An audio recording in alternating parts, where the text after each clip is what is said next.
Capítulo 9.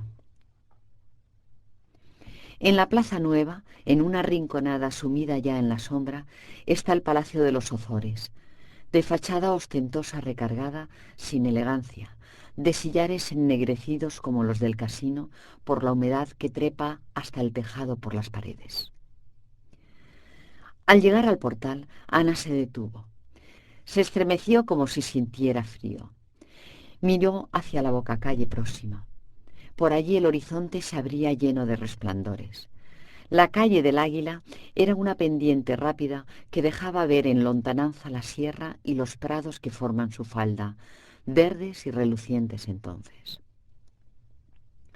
Cruzaban la plaza y pasaban sobre los tejados golondrinas gárrulas, inquietas, que iban y venían como si hiciesen sus visitas de despedida, próximo el viaje de invierno. «Oye, Petra, no llames, vamos a dar un paseo». «¿Las dos solas?» «Sí, las dos, por los prados, a campo traviesa». «Pero, señorita, los prados estarán muy mojados. Por algún camino extraviado, por donde no haya gente. Tú que eres de esas aldeas y conoces todo eso, ¿no sabes por dónde podremos ir sin que encontremos a nadie?» «Pero si estará todo húmedo». «Ya no, el sol habrá secado la tierra. Yo traigo buen calzado. Anda, vamos, Petra». Ana suplicaba con la voz como una niña caprichosa y con el gesto como una mística que solicita favores celestiales. Petra miró asombrada a su señora. Nunca la había visto así. ¿Qué era de aquella frialdad habitual, de aquella tranquilidad que parecía recelo y desconfianza disimulados? Tenía la doncella algo más de 25 años. Era rubia, de color de azafrán, muy blanca, de facciones correctas. Su hermosura podía excitar deseos, pero difícilmente producir simpatías. Procuraba disimular el acento desagradable de la provincia y hablaba con afectación insoportable. Había servido en muchas casas principales.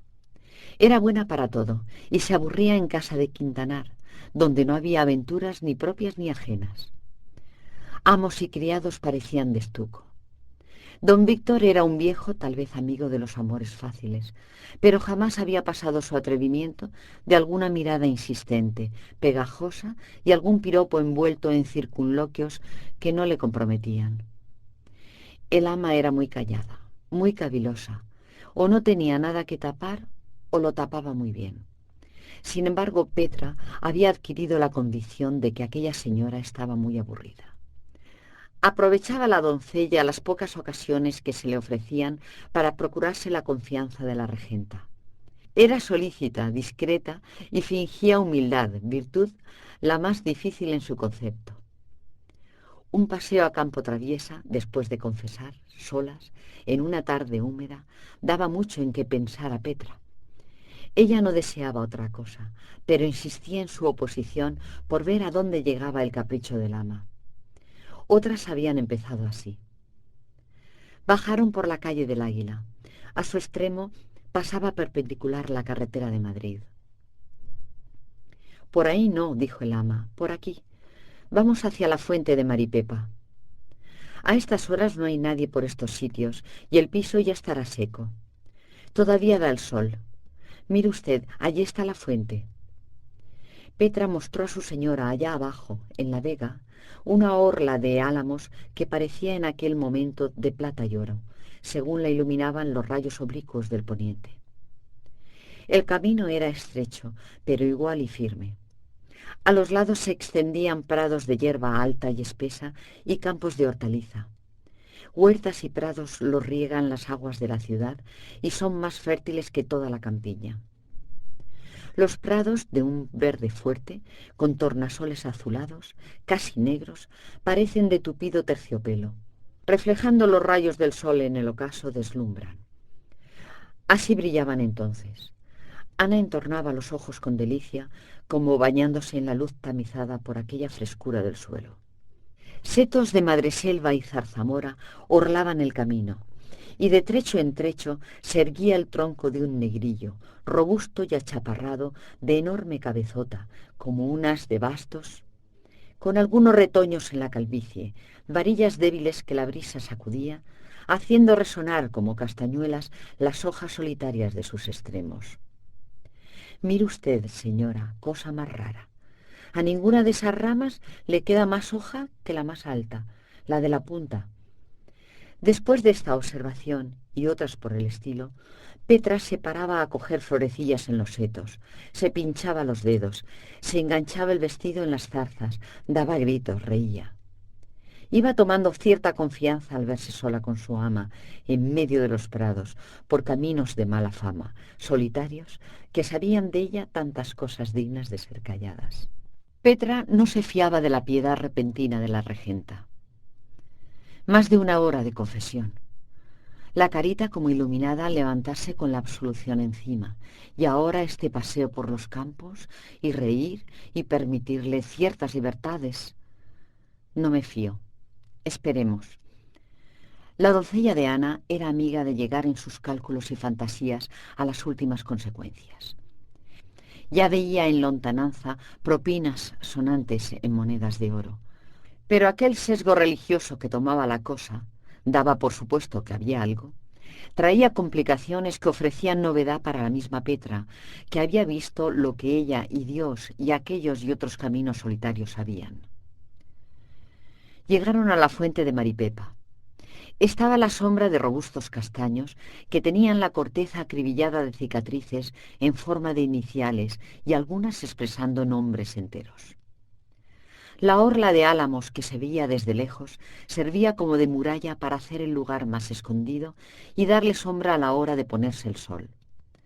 Por oriente se levantaba una loma que daba abrigo al apacible retiro formado por la naturaleza en torno del manantial. Aunque situado en una hondonada, desde allí se veía magnífico paisaje, porque a la parte de occidente, entre ondas del terreno que semejaban un oleaje de verdura, dejaban contemplar los lejanos términos y allá confundido con la neblina el Corfín, una montaña que escondía sus crestas en las nubes y caía a pico sobre valles ocultos detrás de colinas y montes más próximos. El sol sesgaba el ambiente en que parecía flotar polvo luminoso, detrás del cual aparecía el Corfín con un tinte cárdeno. Ana se sentó sobre las raíces descubiertas de un castaño que daba sombra a la fuente. Contemplaba las laderas de la montaña iluminada como por luces de bengala, y casi entre sueños oía a su lado el murmullo discreto del manantial y de la corriente que se precipitaba a refrescar los prados. Sobre las ramas del castaño saltaban gorriones y pinzones que no cerraban el pico y no acababan nunca de cantar formalmente, distraídos en cualquier cosa, inquietos, revoltosos y vanamente gárrulos. Hojas secas caían de cuando en cuando de las ramas al manantial. Flotaban dando vueltas con lenta marcha y acercándose al cauce estrecho por donde el agua salía, se deslizaban rápidas, rectas y desaparecían en la corriente, donde la superficie tersa se convertía en rizada plata.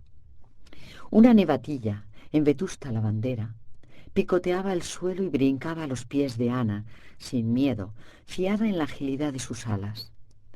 Daba vueltas, barría el polvo con la cola, se acercaba al agua, bebía. De un salto llegaba al seto, se escondía un momento entre las ramas bajas de la zarzamora, por pura curiosidad, volvía a aparecer, siempre alegre, pizpireta, quedó inmóvil un instante como si deliberase.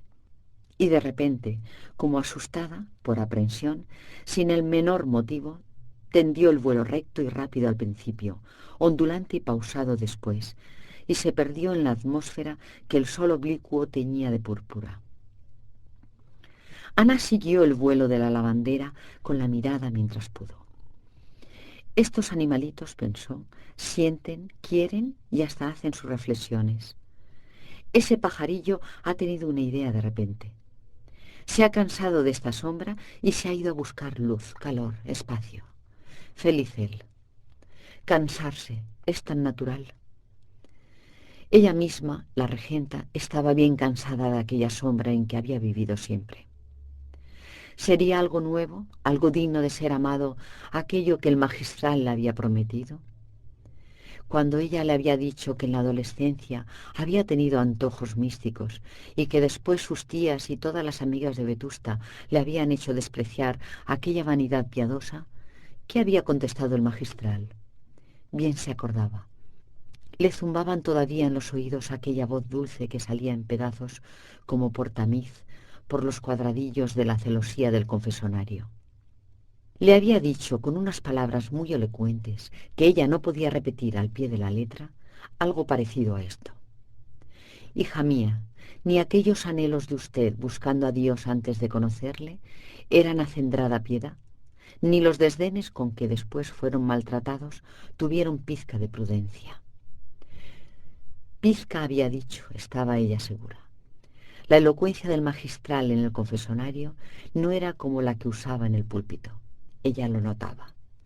En el confesonario aprovechaba las palabras familiares que dicen también ciertas cosas que jamás había visto ella en los libros llenos de retórica.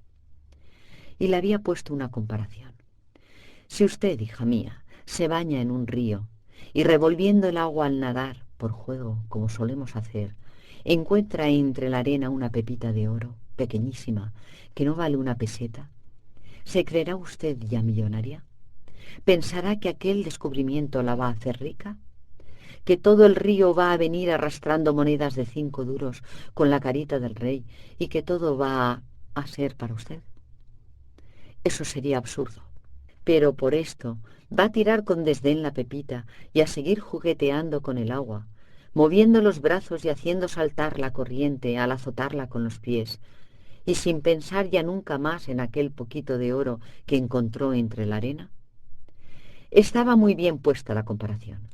Ella se había visto con su traje de baño, sin mangas, braceando en el río, a la sombra de avellanos y nogales, y en la orilla estaba el magistral, con su roquete blanquísimo, de rodillas, pidiéndole con las manos juntas que no arrojase la pepita de oro. La elocuencia era aquello, hablar así, que se viera lo que se decía. Se había entusiasmado con aquel fluir de palabras dulces, nuevas, llenas de una alegría celestial. Había abierto su corazón delante de aquel agujero con varillas atravesadas. También ella había dicho muchas palabras que no había usado en su vida hablando con los demás. Entonces el magistral, allá dentro, callaba. Y cuando ella terminó, la voz del confesonario temblaba al decir: hija mía, esa historia de sus tristezas, de sus ensueños, de sus aprensiones, merece que yo medite mucho. Su alma es noble, y sólo porque en este sitio yo no puedo tributar elogios al penitente, me abstengo de señalar dónde está el oro y dónde está el lodo, y de hacerle ver que hay más oro de lo que parece. Sin embargo, usted está enferma. Toda alma que viene aquí está enferma. Yo no sé cómo hay quien hable mal de la confesión. Aparte de su carácter de institución divina, aun mirándola como asunto de utilidad humana, ¿no comprende usted, y puede comprender cualquiera, que es necesario este hospital de almas para los enfermos del espíritu? El magistral había hablado de las consultas que los periódicos protestantes establecen para dilucidar casos de conciencia. Las señoras protestantes, que no tienen padre espiritual, acuden a la prensa. ¿No es esto ridículo? El provisor había sonreído con la voz. Y había continuado diciendo lo que en sustancia era esto. No debía ella acudir allí, solo a pedir la absolución de sus pecados. El alma tiene, como el cuerpo, su terapéutica y su higiene. El confesor es médico higienista, pero así como el enfermo que no toma la medicina o que oculta su enfermedad, y el sano que no sigue el régimen que se le indica para conservar la salud, a sí mismos se hacen daño, a sí propios se engañan. Lo mismo se engaña y se daña a sí propio el pecador que oculta los pecados, o no los confiesa tales como son, o los examina deprisa y mal, o falta al régimen espiritual que se le impone. No bastaba una conferencia para curar un alma, ni acudir con enfermedades viejas y descuidadas, era querer sanar de veras. De todo esto se deducía racionalmente, aparte todo precepto religioso, la necesidad de confesar a menudo. No se trataba de cumplir con una fórmula. Confesar no era eso. Era indispensable escoger con cuidado el confesor cuando se trataba de ponerse en cura, pero una vez escogido, era preciso considerarle como lo que era en efecto, padre espiritual, y hablando fuera de todo sentido religioso, como hermano mayor del alma, con quien las penas se desahogan y los anhelos se comunican y las esperanzas se afirman y las dudas se desvanecen. Si todo esto no lo ordenase nuestra religión, lo mandaría el sentido común. La religión es toda razón, desde el dogma más alto hasta el pormenor menos importante del rito. Aquella conformidad de la fe y de la razón encantaba a la regenta. ¿Cómo tenía ella 27 años y jamás había oído esto? No se había atrevido a preguntárselo al magistral, pero tiempo habría. Un gorrión con un grano de trigo en el pico se puso enfrente de Ana y se atrevió a mirarla con insolencia. La dama se acordó del arcipreste, que tenía el don de parecerse a los pájaros. Era un buen señor Ripamilán, pero qué manera de confesar, una rutina que nunca le había enseñado nada.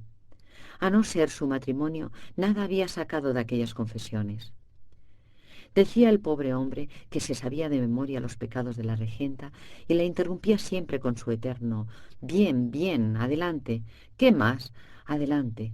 Reza 3 Padres Nuestros, una salve y reparte limosnas». ¡Qué hombre tan raro! ¿Cuándo le había hablado don Cayetano de si tenía ella este o el otro temperamento? Pues el magistral enseguida le había dicho que era un temperamento especial, que todo esto y más había que tener en cuenta. Esto era completamente nuevo.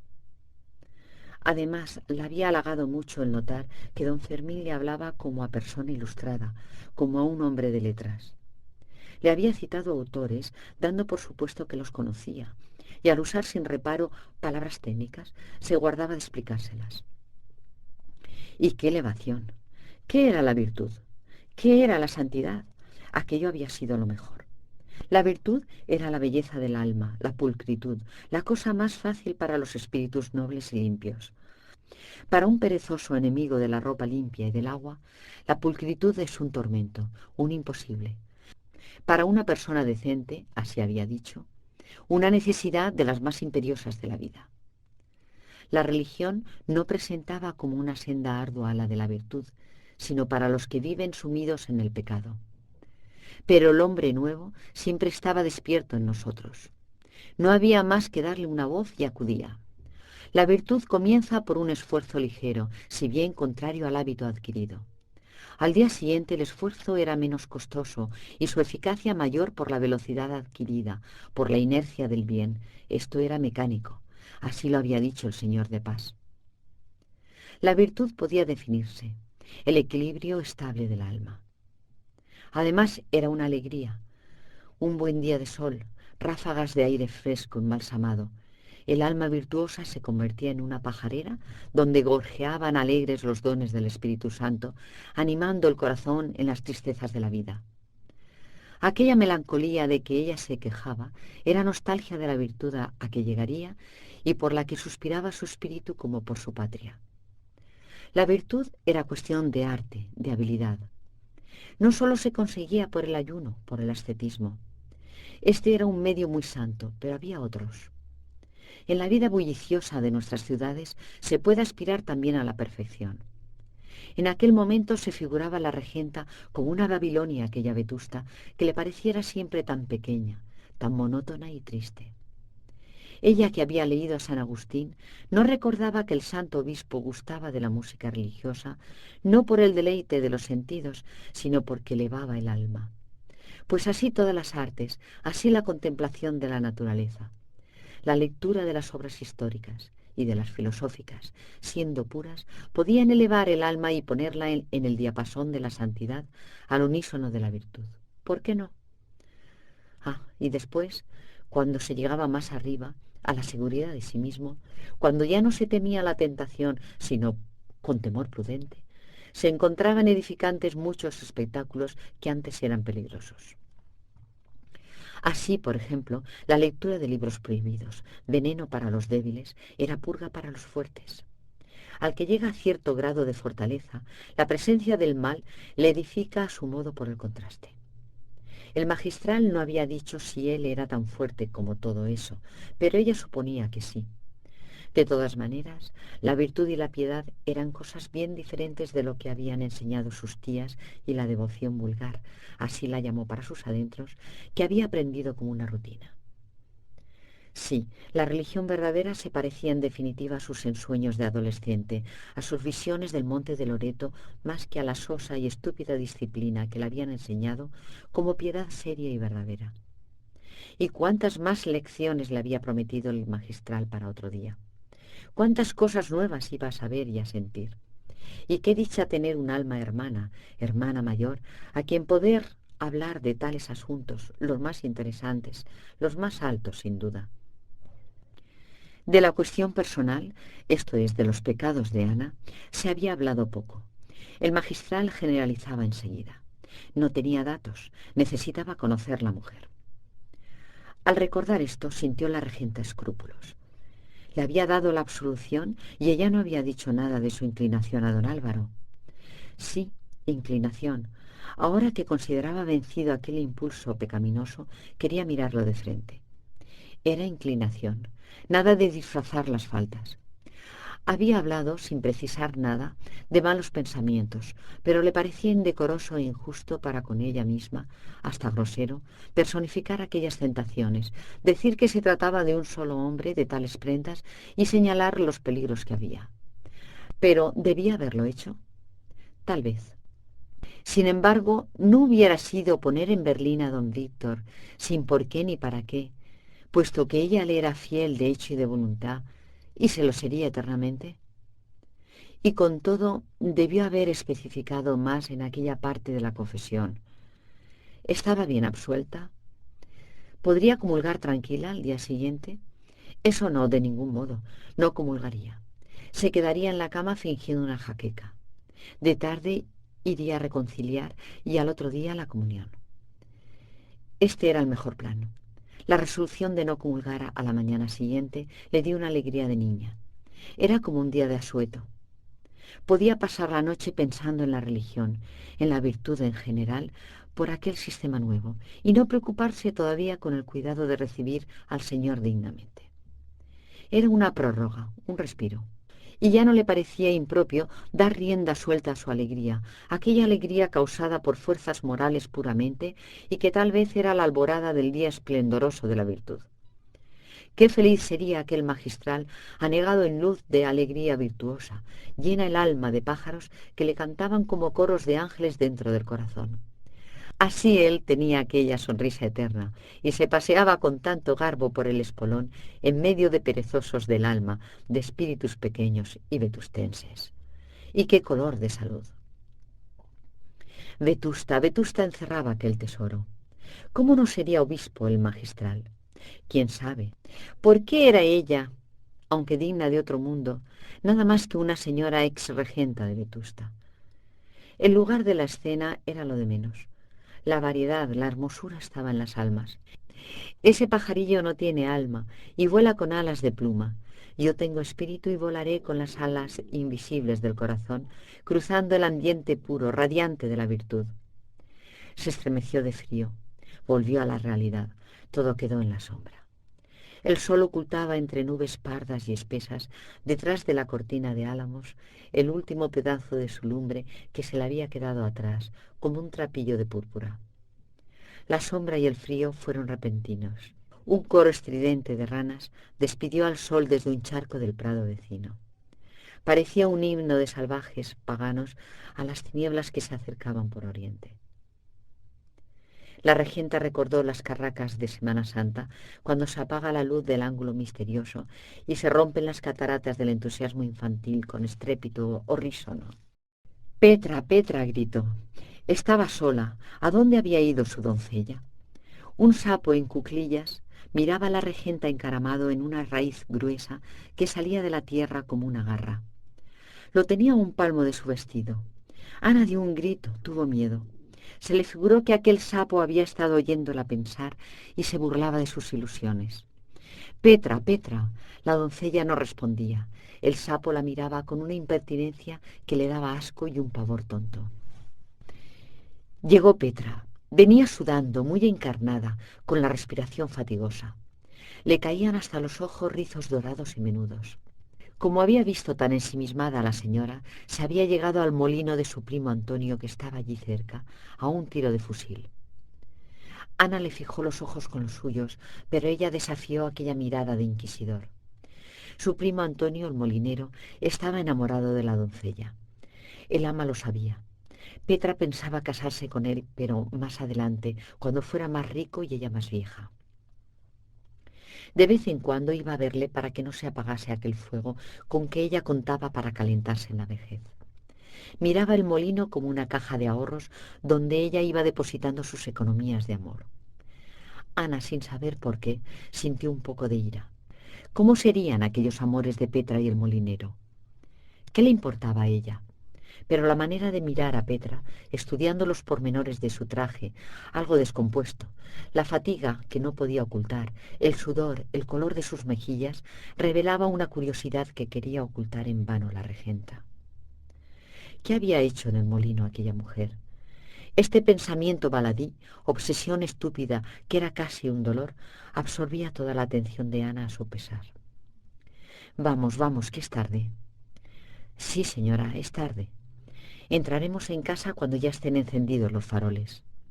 No, no tanto. Ya verá usted. Si no te hubieras detenido en la fragua de tu primo. ¿Qué fragua? Es un molino, señora. A Petra le supo a malicia lo que era una equivocación. Cuando llegaban a las primeras casas de Vetusta, oscurecía. La luz amarillenta del gas brillaba de trecho en trecho cerca de las ramas polvorientas de las raquíticas acacias que adornaban el bulevar, nombre popular de la calle por donde entraban en el pueblo. ¿Cómo me has traído por aquí? ¿Qué importa? Petra se encogió de hombros. En vez de subir por la calle del Águila, habían dado un rodeo y entraban por una de las pocas calles nuevas de Vetusta, de casas de 3 pisos, iguales, cargadas de galerías con cristales de colores chillones y discordantes. La acera de 3 metros de anchura, una acera hiperbólica para Vetusta, estaba orlada por una fila de faroles en columna, de hierro pintado de verde, y por otra fila de árboles, prisioneros en estrecha caja de madera, verde también. Por esto se llamaba el Boulevard, o lo que era en rigor Calle del Triunfo de 1836. Al anochecer, hora en que dejaban el trabajo los obreros, se convertía aquella acera en paseo donde era difícil andar sin pararse a cada 3 pasos.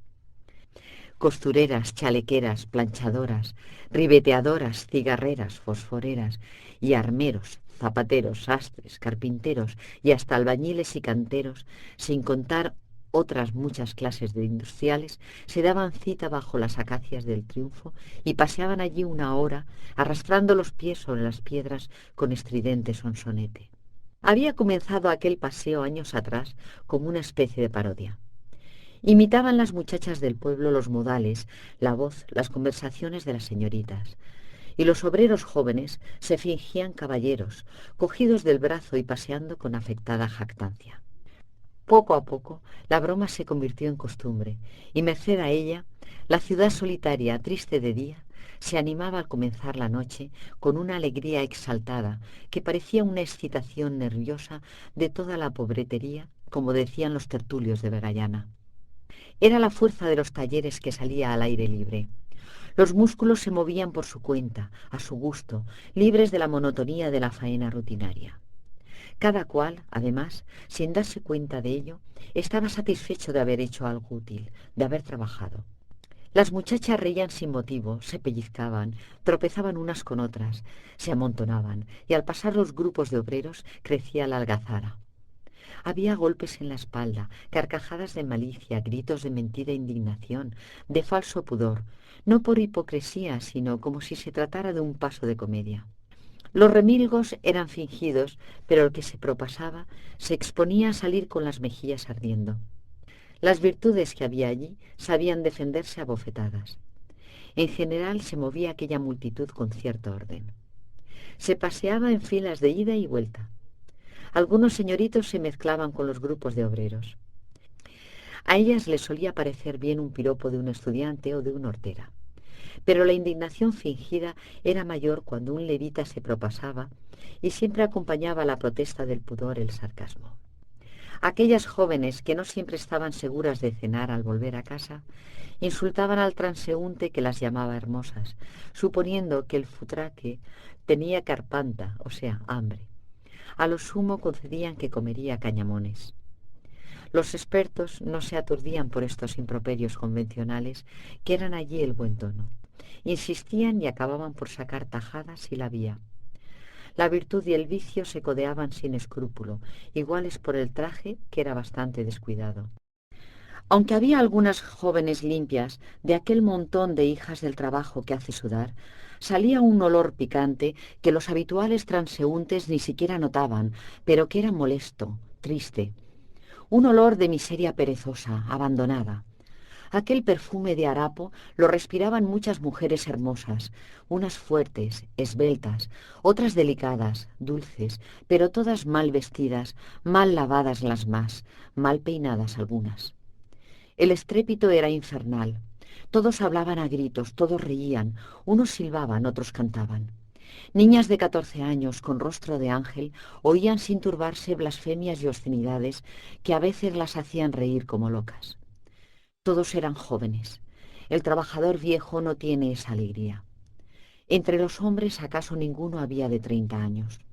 El obrero pronto se hace taciturno, pronto pierde la alegría expansiva, sin causa. Hay pocos viejos verdes entre los proletarios. Ana se vio envuelta, sin pensarlo, por aquella multitud. No se podía salir de la acera. Había mucho lodo y pasaban carros y coches sin cesar. Era la hora del correo y aquel el camino de la estación. Los grupos se abrían para dejar paso a la regenta. Los mozalbetes más osados acercaban a ella el rostro con cierta insolencia, pero la belleza bondadosa de aquella cara de María Santísima les imponía admiración y respeto. Las chalequeras no murmuraban ni reían al pasar a Ana. «Es la regenta. Qué guapa es». Esto decían ellas y ellos. Era una alabanza espontánea, desinteresada. «Olé, salero! ¡Viva tu mare!», se atrevió a gritar un andaluz con acento gallego. Su entusiasmo le costó una galleta, un coscorrón, de un su amigo más respetuoso. «So, bruto, mira que es la regenta». Era popular su hermosura. A Petra también le decían los pollastres que era un arcángel. Iba contenta. Ana sonreía y aceleraba el paso. «¿Dónde nos hemos metido? ¿Qué importa? Ya ve usted que no se la comen». Muchas señoritas podrían aprender crianza de estos pelagatos. Alguna otra vez había pasado la regenta por allí a tales horas, pero en esta ocasión, con una especie de doble vista, creía ver, sentir allí, en aquel montón de ropa sucia, en el mismo olor picante de la chusma, en la algazara de aquellas turbas, una forma de placer del amor que era por lo visto una necesidad universal. También había cuchicheos secretos, al oído, entre aquel estrépito. Rostros lánguidos, ceños de enamorados celosos, miradas como rayos de pasión. Entre aquel cinismo aparente de los diálogos, de los roces bruscos, de los tropezones insolentes, de la brutalidad jactanciosa, había flores delicadas, verdadero pudor, ilusiones puras, ensueños amorosos que vivían allí sin conciencia de los miasmas de la miseria. Ana participó un momento de aquella voluptuosidad andrajosa. Pensó en sí misma, en su vida consagrada al sacrificio, a una prohibición absoluta del placer, y se tuvo esa lástima profunda del egoísmo excitado ante las propias desdichas. Yo soy más pobre que todas estas.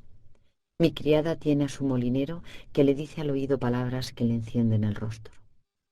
Aquí oigo carcajadas del placer que causan emociones para mí desconocidas. En aquel momento tuvieron que detenerse entre la multitud. Había un drama en la acera.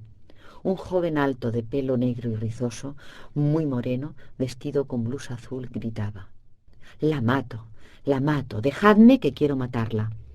Sus compañeros le sujetaban, querían llevársela. El mozo echaba fuego por los ojos. «¿Qué es eso?», preguntó Petra. «Nada», dijo uno, «celucos». «Sí», gritó una joven, «pero si ella se descuida la ahoga». Bien merecido lo tiene, es una tal. El joven de la blusa azul salió del paseo a viva fuerza, casi arrastrado por sus amigos. Al pasar junto a la regenta, la miró cara a cara, distraído, pensando en su venganza, pero ella sintió aquellos ojos en los suyos como un contacto violento. Eran los celucos. Así miraban los celos. Era una belleza infernal, sin duda, la de aquellos ojos, pero qué fuerte, qué humana. Dejaron ama y criada por fin el bulevar y entraron en la calle del comercio. De las tiendas salían haces de luz que llegaban al arroyo iluminando las piedras húmedas cubiertas de lodo. Delante del escaparate de una confitería nueva, la más lujosa de Vetusta, un grupo de pillos de 8 a 12 años discutían la calidad y el nombre de aquellas golosinas que no eran para ellos y cuyas excelencias sólo podían apreciar por conjeturas. El más pequeño lamía el cristal con éxtasis delicioso, con los ojos cerrados. «Esa se llama pitisa», dijo uno en tono dogmático. «¡Ay, qué farol! Si eso es un pionono, si sabré yo».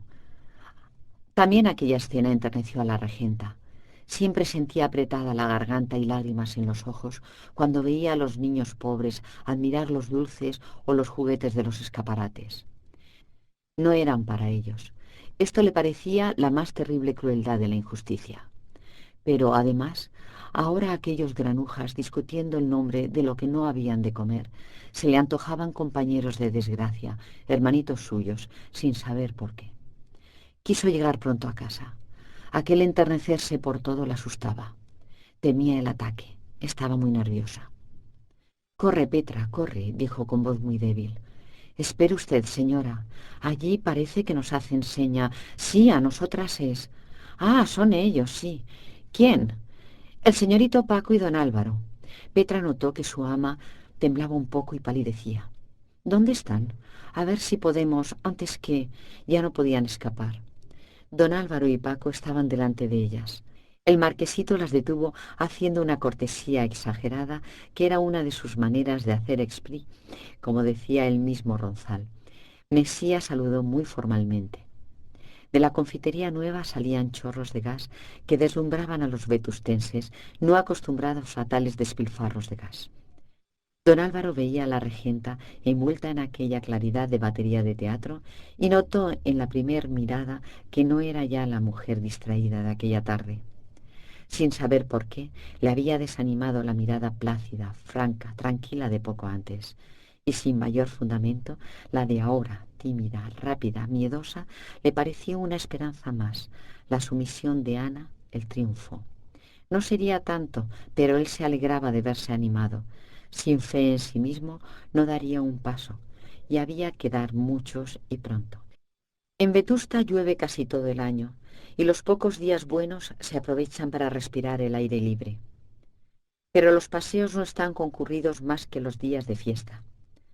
Las señoritas pobres, que son las más, no se resignan a enseñar el mismo vestido una tarde y otra y siempre. De noche es otra cosa. Se sale de trapillo, se recorre la parte nueva, la calle del comercio, la plaza del pan que tiene soportales, aunque muy estrechos, el bulevar un poco más tarde, cuando ya está durmiendo la chusma. Y el pretexto es comprar algo. En una casa hacen falta tantas cosas. Se entra en las tiendas, pero se compra poco. La calle del comercio es el núcleo de estos paseos nocturnos y algo disimulados. Los caballeros van y vienen por la ancha acera y miran con mayor o menor descaro a las damas sentadas junto al mostrador. Con un ojo en las novedades de la estación y con otro en la calle, regatean los precios y cazan lisonjas y señas al vuelo.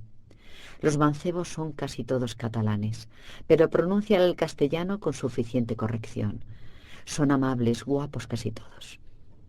Los más tienen la barba cortada a lo Jesucristo, muchos ojos negros almibarados y rosas en las mejillas.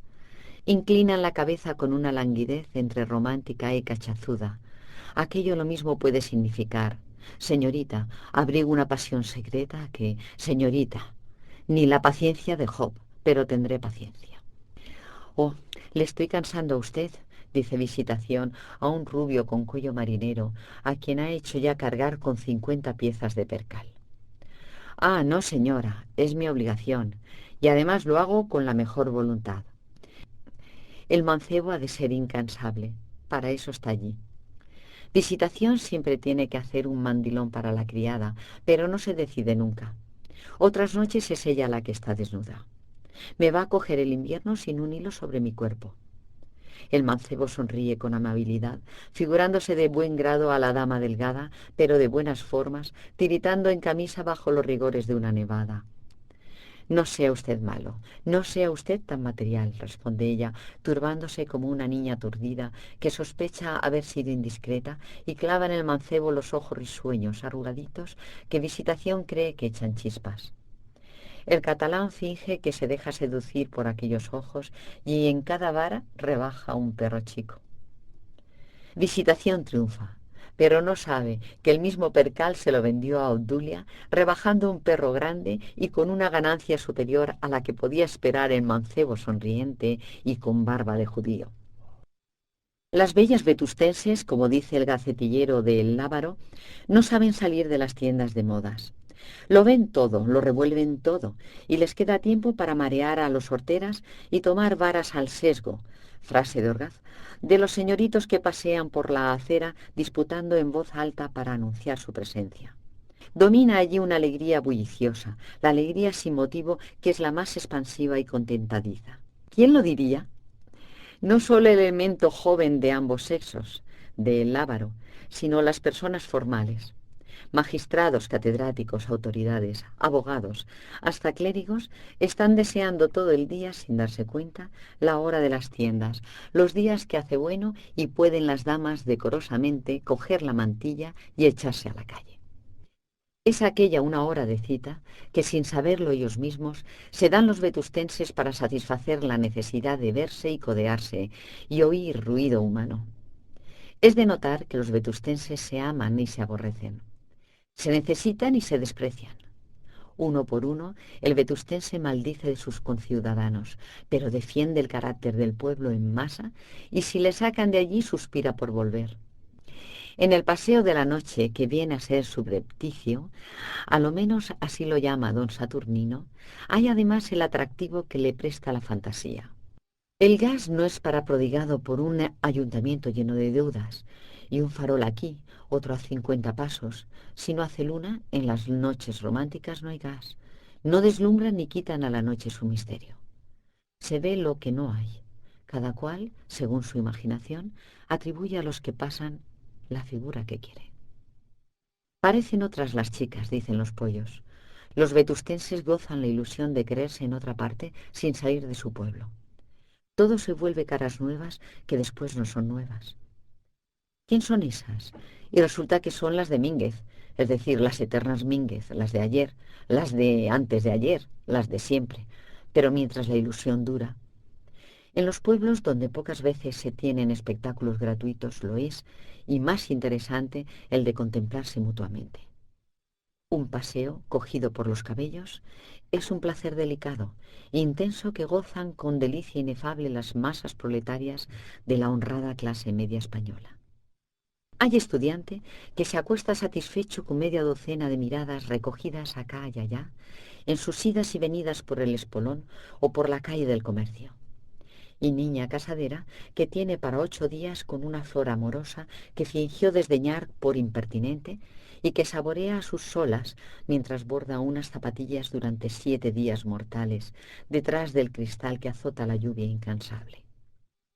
Así se explica aquel entrar y salir en los comercios, aquel reír por cualquier cosa, aquel encontrar gracia en cada frase de una hortera, en la diablura de un estudiante que mete la cabeza por un escaparate abierto. Todo es movimiento, risa, algazara. Ese pueblo es el mismo que asiste silencioso, grave, estirado a los paseos de solemnidad y compungido, cabizbajo, lleno de unción de El Lábaro, a los sermones, a las novenas, a los oficios de Semana Santa y hasta al miserere. Ana quería ver en cada rostro la llama de la poesía. Las vetustenses le parecían más guapas, más elegantes, más seductoras que otros días. Y en los hombres veía aire distinguido, ademanes resueltos, corte romántico. Con la imaginación iba juntando por parejas a hombres y mujeres según pasaban. Y ya se le antojaba que vivía en una ciudad donde criadas, costureras y señoritas amaban y eran amadas por molineros, obreros, estudiantes y militares de la reserva. Solo ella no tenía amor. Ella y los niños pobres que lamían los cristales de las confiterías eran los desheredados. Una ola de rebeldía se movía en su sangre, camino del cerebro. Temía otra vez el ataque. ¿Qué era aquello, señor? ¿Qué era aquello? ¿Por qué en día semejante, cuando su espíritu acababa de entrar en vida nueva, vida de víctima, pero no de sacrificio estéril, sin testigos, sino acompañado por la voz animadora de un alma hermana? ¿Por qué, en ocasión tan importuna, se presentaba aquel afán de sus entrañas, que ella quería cosa de los nervios, a mortificarla, a gritar, guerra, dentro de la cabeza y a volverlo de arriba a abajo? No había estado en la fuente de Maripepa, entregada a la esperanza de la virtud. ¿No se abrían nuevos horizontes a su alma? ¿No iba a vivir para algo en adelante? ¿O quién hubiera puesto al señor magistral allí? Su mano tropezó con la de un hombre. Sintió un calor dulce y un contacto pegajoso. No era el magistral, era don Álvaro, que venía a su lado hablando de cualquier cosa. Ella apenas le oía, ni quería atribuir a su presencia aquel cambio de temperatura moral que lamentaba para sus adentros, en tanto que veía a las jóvenes y a las jamonas vetustenses coquetear en la acera y en las tiendas deslumbrantes de gas. Don Álvaro opinaba lo contrario, que bastaba su presencia y su contacto para adelantar los acontecimientos. Para tener idea de lo que Mesía pensaba del prestigio de su físico, hay que figurarse una máquina eléctrica con conciencia de que puede echar chispas. Él se creía una máquina eléctrica de amor. La cuestión era que la máquina estuviese preparada. Era fatuo hasta ese extremo, pero dígase en su abono que nadie lo sabía y que podía citar numerosos hechos que acreditaban el motivo de aquella vanidad monstruosa. Se creía hombre de talento. Él era principalmente un político. Confiaba en su experiencia de hombre de mundo y en su arte de tenorio, pero humildemente se declaraba a sí mismo que todo esto no era nada comparado con el prestigio de su belleza corporal. Para seducir a mujeres gastadas, ahitas de amor, mimosas, de gustos estragados, tal vez no basta la figura, ni es lo principal siquiera. Pero las vírgenes honradas, conocía él otra clase, y las casadas honestas se rinden al buen mozo. No conozco seductores corcovados ni enanos, decía, encogiéndose de hombros, las pocas veces que con sus amigos íntimos hablaba de estas cosas. Solía ser después de cenar fuerte. ¿Se me habla de extravíos del gusto? Eso es lo excepcional. Pero nadie querrá ser en el amor lo que es el asafétida en los olores. Y sin embargo, las damas romanas de la decadencia. Paco Vegallana acudía entonces con el testimonio de las lecturas técnico-escandalosas. Describía todas las aberraciones de la lubricidad femenil en lo antiguo, en la Edad Media y en los tiempos modernos. No había nada nuevo. Lo mismo que hacen las parisienses más pervertidas, lo sabían y hacían las meretrices de Babilonia y de Cerbatana. Paco padecía distracciones cada vez que se remontaba a la historia antigua. Esta Cerbatana era Ecbátana, pero él la llamaba así por equivocación indudablemente. Ya sabía a qué ciudad se refería. Era una que tenía muchas murallas de colores diferentes. Lo había leído en la historia de la prostitución, en la de Dufour, no, en otra que conocía también. Era un sabio. Yo he leído, añadía don Álvaro en tales casos, que ha habido princesas y reinas encaprichadas y metidas con monos, así como suena, monos. Sí, señor, acudía Paco a decir. Lo afirma Victor Hugo en una novela que en francés se llama El hombre que ríe y en español De orden del rey. Pero fuera de eso, ¿qué es lo excepcional? Continuaba Mesía diciendo. Hay que desengañarse. Lo que buscan las mujeres es un buen físico. Eso creo yo, solía afirmar Ronzal. La mujer es así urbis es orbi, en todas partes, en el latín de Trabuco.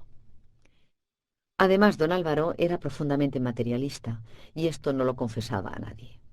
Como en él lo principal era el político, transigía con la religión de los mayores de Paco y se reía de la separación de la Iglesia y el Estado.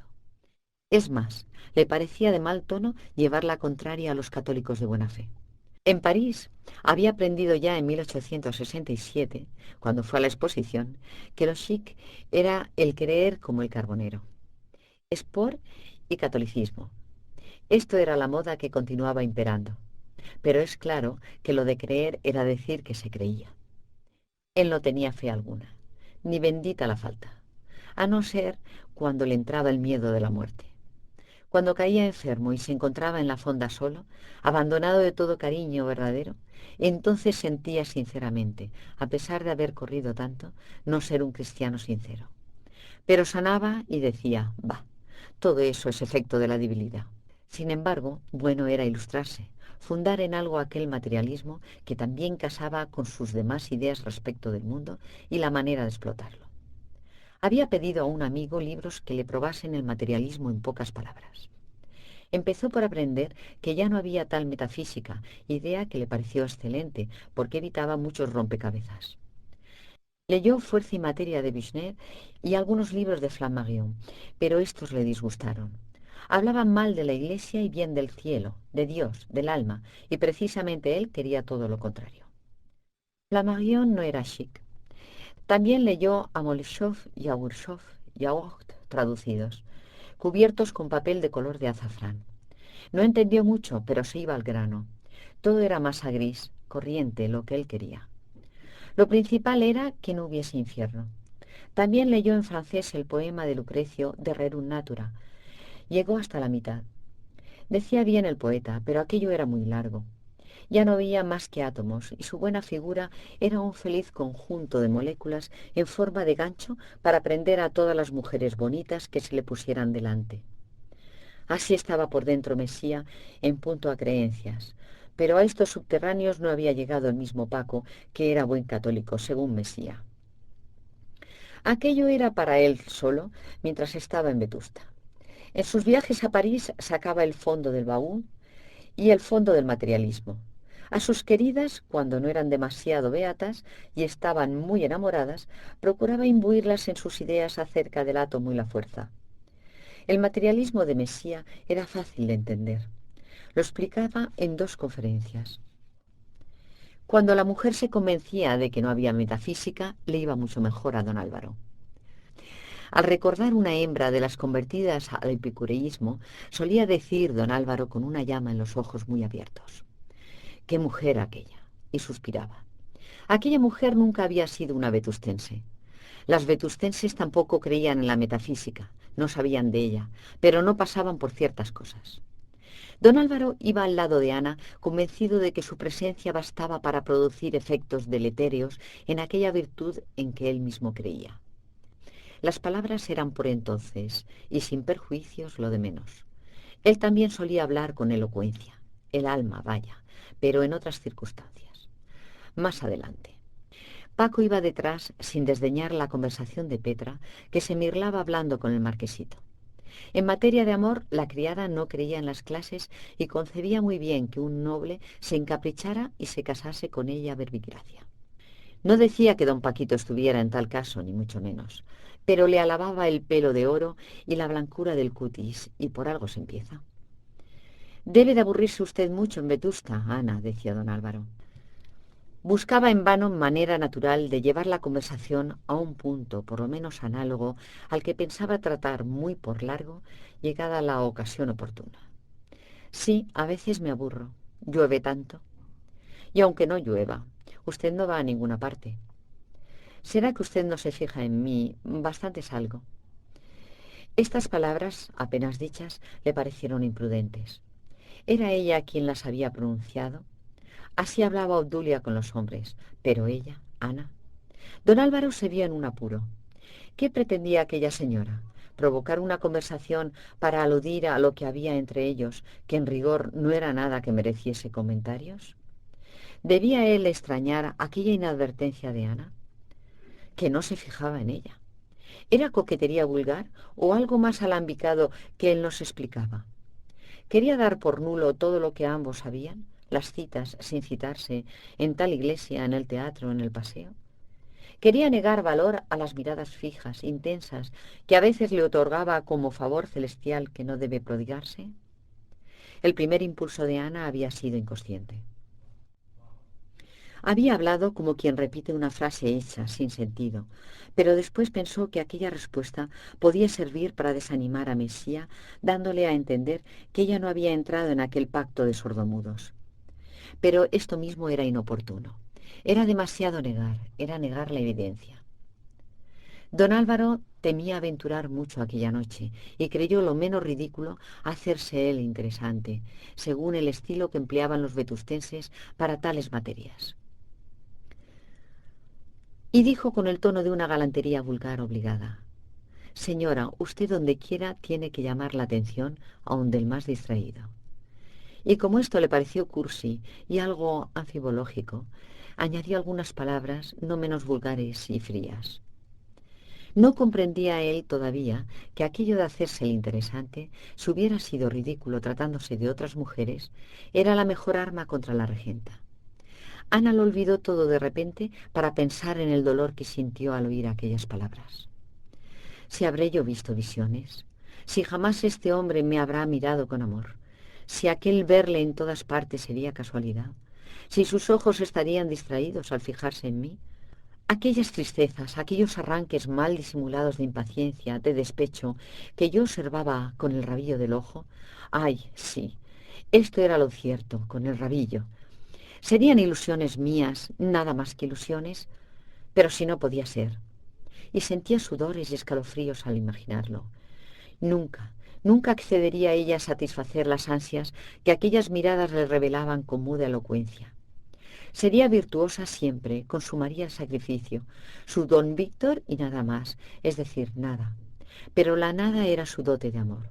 Mas renunciar a la tentación misma. Esto era demasiado. La tentación era suya, su único placer. Bastante hacía con no dejarse vencer, pero quería dejarse tentar. La idea de que Mesía nada esperaba de ella, ni nada solicitaba, le parecía un agujero negro abierto en su corazón que se iba llenando de vacío. No, no. La tentación era suya, su placer el único. ¿Qué haría si no luchaba? Y más todavía, pensaba sin poder remediarlo. Ella no debía, no podía querer. Pero ser querida, ¿por qué no? ¿O de qué manera tan terrible acababa aquel día que había tenido por feliz? Aquel día en que se presentaba un compañero del alma, el magistral, el confesor que le decía que era tan fácil la virtud. Sí, era fácil, bien lo sabía ella, pero si le quitaban la tentación no tendría mérito. Sería prosa pura, una cosa vetustense, lo que ella más aborrecía.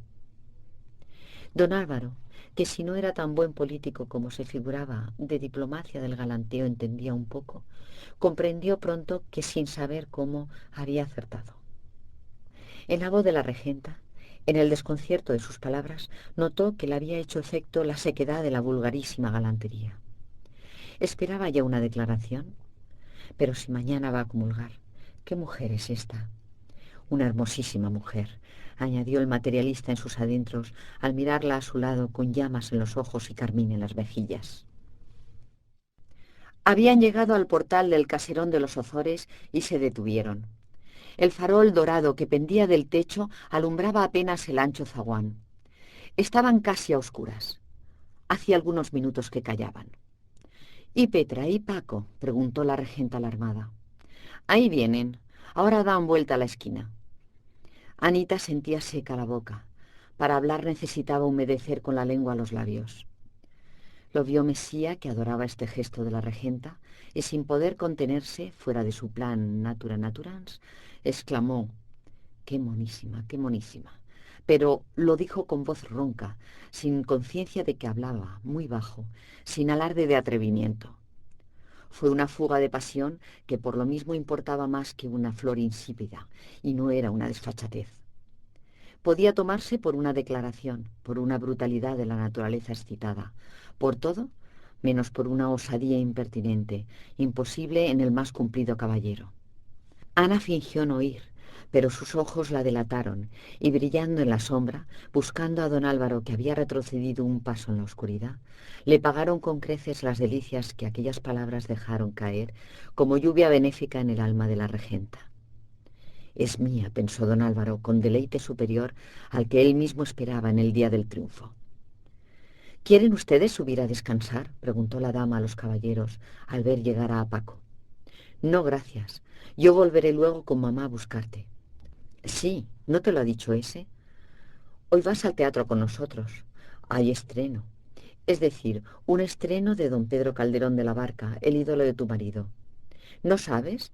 Ha venido un actor de Madrid, Perales, muy amigo mío, que imita a Calvo muy bien. Hoy hacen La vida es sueño. No faltaba más. Tienes que venir, una solemnidad. Mamá se empeña. Espera vestida. Pero, criatura, si mañana tengo que comulgar. ¿Eso qué importa? Vaya, si importa. Lo dejas para otro día. En fin, ya arreglarás eso con mamá, porque ella viene a buscarte. Y sin atender a más, salió del portal el aturdido marquesito. Petra ya estaba dentro, en el patio, haciendo como que no oía. Ya sabía a qué atenerse. Era aquel.